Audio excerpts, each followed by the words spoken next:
What's up, YouTube? Welcome back. Shotgun time again. 3.5 inch. It's the return of the 870. Remington 870 SUPERMAG with the Boyd's awesomeness on here. We got this thing to where we wanted it so we could shoot what we want. The 3.5 inch, basically only in existence, 3.5 inch slugs that are out there. The Lightfield Commander IDS Plus. We're going to put that against some steel plates we have out there. We're also going to use 2 3/4 inch, 3 inch, and then of course the 3.5 inch slug. So the 3 inch or the 2 3/4 inch slug is going to be a Federal. That's going to be a 1610 feet per second, 1 ounce slug. That's just your common average slug that everybody uses for deer hunting. It's easy enough on the shoulder, but it gets the job done. It's a 12 gauge slug. Then we're going to move up to the slugger. This is the Remington Slugger 3 inch mag, and this says 1760 feet per second out of the muzzle. 3 inch always delivers a little bit more boom to the shoulder, but a little bit more boom to the target too. Still same simple kind of slug.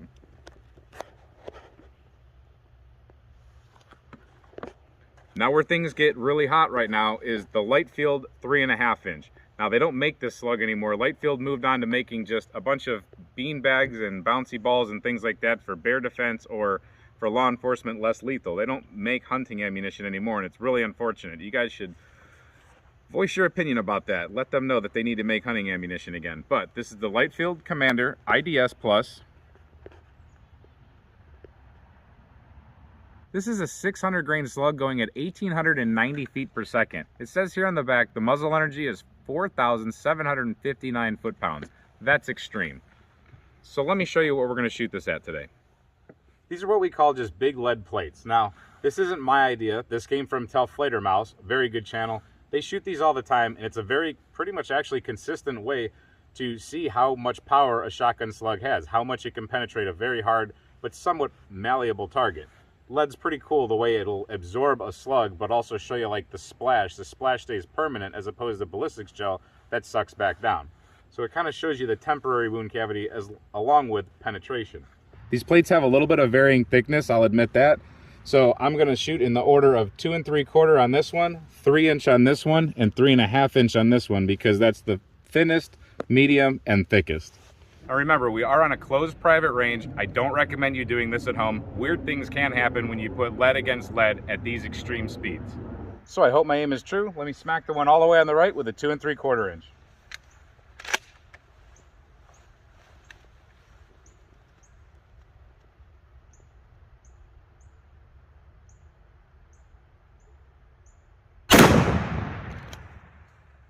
Looks like a good hit to me. Let's go check it out.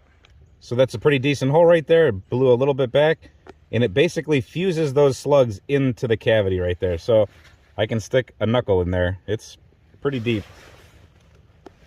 It's about that deep. Pretty nice. So like I said, totally different test than ballistics gel, but very cool and actually pretty informative. Let's see what the 3 inch does.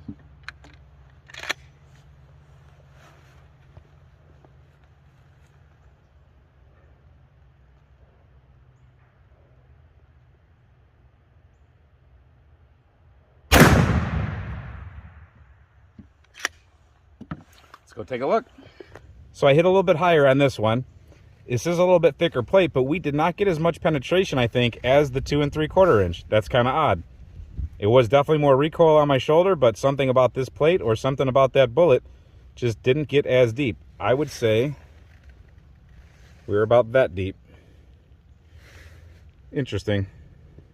Now here we go. The reason we're here today, the Lightfield 3.5 inch. You know the Lightfields when you see the star in the front of them. They make these in 3 inch also, but the 3.5 inch are king. So as you can see in this extra large port here, there we go. I'm gonna take my time to line up. These things are really expensive, and this is gonna hurt, I promise.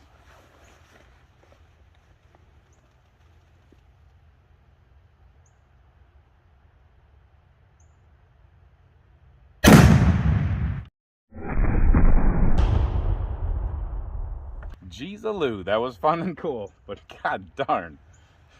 All right, here's what happened here with that 3.5 inch slug. It is welded itself in there. Pretty deep hole. That I'd say would be the deepest, widest smack we have. Let's go back to the 2 3/4 inch. Not bad. pretty comparable actually. The 3-inch for some reason didn't exactly hit totally perfect or get in there totally perfect, but then the 3.5-inch, yeah, that's a pretty good walloper. Let me bring this plate up here next to it. You can see it's just a little bit bigger, a little bit deeper. Sometimes you can actually peel the bullets back out of there. There you go. That's what's left of that slug. The rest of it's either ejected or it's fused itself in there. It's always fun. As you can see, these shells are max length. Upon ejection, all the way, they don't even want to come out.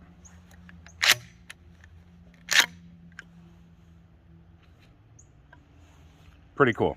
Really interesting to see how different targets react with different power levels and different things.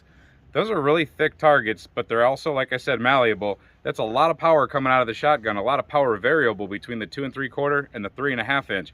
But as you can see on the lead, not too extreme of a difference.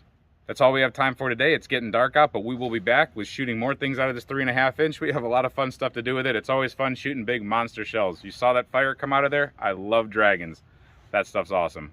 Thanks for watching today's video. Hope to see you next time. And until then, stay safe, have fun, and keep shooting.